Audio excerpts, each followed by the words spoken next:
हाँ जी दोस्तों सारिਆਂ ਨੂੰ ਮੇਰੇ ਵੱਲੋਂ ਪਿਆਰ ਭਰੀ ਸਤਿ ਸ੍ਰੀ ਅਕਾਲ ਤੇ ਤੁਹਾਡਾ ਸਾਰਿਆਂ ਦਾ ਸਵਾਗਤ ਹੈ ਜੀ ਸਾਡੇ YouTube ਚੈਨਲ ਦੇ ਵਿੱਚ। ਤੇ ਅੱਜ ਆਪਾਂ ਲੈ ਕੇ ਆ ਗਏ ਹਾਂ ਜੀ ਇੱਕ ਨਵੀਂ ਵੀਡੀਓ। ਇਹ ਵੀਡੀਓ ਦੇ ਵਿੱਚ ਆਪਾਂ ਗੱਲ ਕਰਾਂਗੇ ਜੀ ਆਪਣੇ ਇਸ ਟਰੈਕਟਰ ਦੇ ਬਾਰੇ। ਇਹ ਟਰੈਕਟਰ ਦੇ ਵਿੱਚ ਸਾਨੂੰ ਥੋੜੀ ਜਿੱਦਾਂ ਪ੍ਰੋਬਲਮ ਨਜ਼ਰ ਆਈ ਆ। ਪ੍ਰੋਬਲਮ ਇਹ ਆ ਕਿ ਜਦੋਂ ਆਪਾਂ ਪਹਿਲਾ ਤੇ ਤੀਜਾ ਗੇਅਰ ਇਹਦੇ ਵਿੱਚ ਲਗਾਉਂਦੇ ਆ, ਪਹਿਲੇ ਜਾਂ ਤੀਜੇ ਗੇਅਰ ਦੇ ਵਿੱਚ ਇਹਨੂੰ ਚਲਾਉਂਦੇ ਆ ਤੇ ਸਾਡੇ ਜਿਹੜਾ ट्रैक्टर के पिछले हिस्से दे विच थोड़ी आवाज़ आउंदी आ।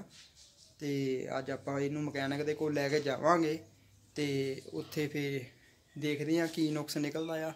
ते चलो मिलदे आ जी फिर सीधा मकैनिक दी वर्कशाप दे विच चलदे आ जी।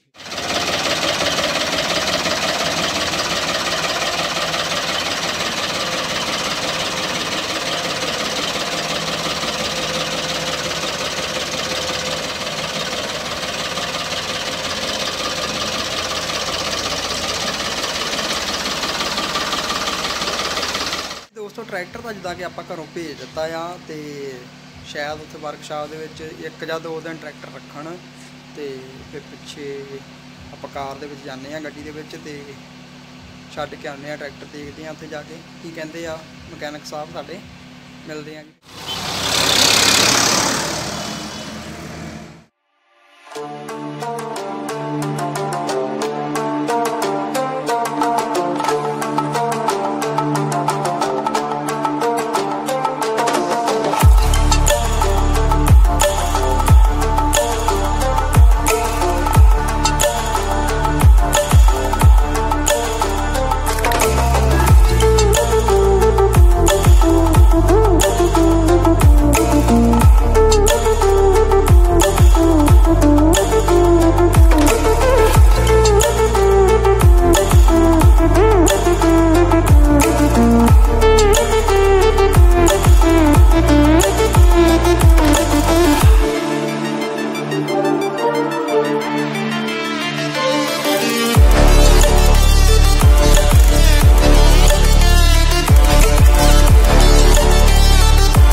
हाँ जी दोस्तों ट्रैक्टर इत्थे छड़ चले हैं तो कल समान लैन जाना पैना, जलंधरों समान लैके आवांगे तो फिर तुहानूं अगली जिहड़ी वीडियो बनावांगे उहदे विच तुहानूं दस्सांगे की नुक्स निकलिया। कल पता लगना है किहड़ा समान पैना आ।